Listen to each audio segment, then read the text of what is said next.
रबिया का कौल है सईद बिन मुसैयब का और इब्न जुबैर और इब्न अब्बास का और इसी तरह से इनके बाकी असहाब का कि इसमें कोई हरज की बात नहीं है कि अगर औरत जो है मुसहफ को हाथ लगाए या पढ़े या इसी तरह से अल्लाह का जिक्र करे हाइजा होने की हालत में या जुनबी होने की हालत में, इसमें कोई हरज की बात नहीं है।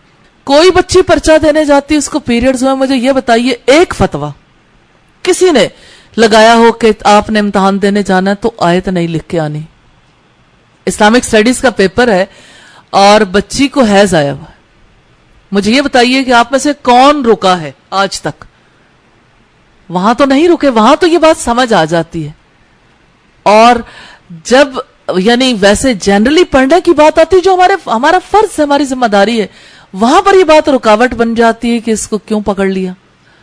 तो एहतियात उतनी कर लीजिए जितनी एहतियात करने का हुक्म है, उतनी एहतियात कर लें। बाकी औरत को इस बुनियाद पर रोक दिया जाए तो ये बड़े जुल्म की बात है। औरत को जिक्र भी करना चाहिए, नबी सल्लल्लाहु अलैहि वसल्लम पर दरूद भी भेज सकती है, दुआएं भी कर सकती है, और कलामुल्लाह की तिलावत से भी सईद बिन मुसैयब, सईद बिन जुबैर वगैरह ने नहीं रोका, लेकिन चलिए तिलावत सुन तो सकती है। तालीम हासिल करने वालों पर तो कोई पाबंदी नहीं, न पढ़ने वालों पर न पढ़ाने वालों पर। जितनी मजबूती से औरत ने हैज की बात को पकड़ा है ना, इस बुनियाद पर दीन से गाफिल रही है, इतना ला इलाहा इल्लल्लाह को भी नहीं पकड़ा। ये सब इबलीसी हथकंडे हैं, यानी शैतान की चाल है कि किसी तरह से औरत महरूम रहे, और औरत ने इसे कबूल किया हुआ है, वरना असलन ऐसी बात नहीं है। हैज के हवाले से जो पाबंदियां औरत पर आयत की गई और अहदीस के हवाले से तो वो रिवायात ज़ईफ हैं, इसलिए उनको हुज्जत नहीं तस्लीम किया जा सकता। सईद बिन मुसैयब और सईद बिन जुबैर से किसी ने पूछा क्या हाइजा औरत कुरान पढ़ सकती है? उन्होंने कहा आप अजीब लोग हो कि क्या उसके जहन में, उसके दिमाग में कुरान महफूज नहीं है? यानी जो चीज उसे याद है उसके दिमाग में, आप कहते हो उसे इस लोथड़े पे लेके ना हो कि जुबान के लोथड़े पे आ जाता है तो वो गुनाहगार हो जाती है। तो इसी तरह से उन्होंने कहा कैसे मुमकिन है कि हम इतना तवील अरसा औरतों को कुरान पढ़ने से और जिक्र अज़कार करने से और दीनी उमूर अंजाम देने से रोक दें। किसी औरत को 7 दिन पीरियड्स आते हैं या 10 दिन, महीने में 1/3 हिस्सा पीरियड्स अगर उसमें गुजर जाता है, फर्ज करें, या कुछ लोगों का छठा हिस्सा भी हो सकता है या कुछ लोगों का चौथा भी हो सकता है, डिपेंड करता है, किसी का कम किसी का ज्यादा। फर्ज करें कि अगर किसी की कुल उम्र 60 बरस है और 1/3 हिस्सा उसने अल्लाह के कलाम के बगैर, जिक्र इलाही के बगैर गुजारा है, तो अब आप खुद देख लीजिए कि उसने पूरे 20 बरस जो है महरूम रह के गुजार दिए। और ये सिर्फ एक औरत के साल नहीं है, ये तमाम औरतों के मामलात हैं। फिर दूसरी तरफ देखिएगा कि बाकी जो 40 बरस बचे हैं, उन 40 बरसों में कितना अरसा सोने में निकल जाता है, बाकी काम अंजाम देने में निकल जाता है। तो ये देखें कि अल्लाह के लिए औरत कितने दिनों और कितने मिनट्स और कितने घंटे खालिस रही।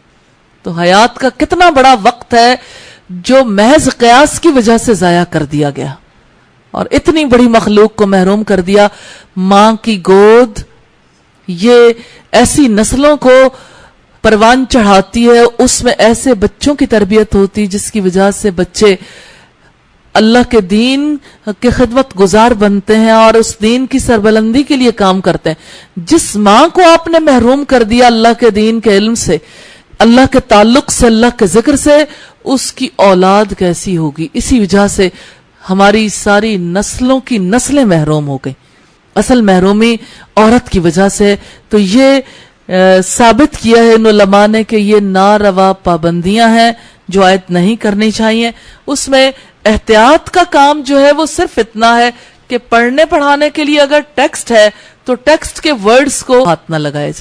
बाकी ये है कि औरत भी अपने मामलात वैसे ही अंजाम देगी, रूटीन के मामलात भी और इल्मी एक्टिविटीज भी जैसे बाकी मामलात। अल्लाह से ये दुआ है अल्लाह ताला हमारा सीना इस्लाम के लिए खोल दे और अपने रब के ताल्लुक में किसी चीज को रुकावट ना बनने दे। और जितने उलमा ने अपनी जानिब से तहकीक की, हम ये समझते हैं कि हर एक ने नेक नियति से काम करने की कोशिश की, लेकिन जो मसला औरत के लिए दरपेश है आज और कल की औरतों के लिए, इस चीज को لوگوں نے انڈرسٹینڈ نہیں کیا. یہ بہت بڑی زیادتی کی بات ہے کہ عورت کو اس کی زندگی کا تیسرا حصہ اجازت ہی نہ دی جائے کہ وہ اللہ کا کلام سنے یا دعا کرے یا ذکر کرے یا درود پڑھے یا کوئی نیکی کا کام کر سکے.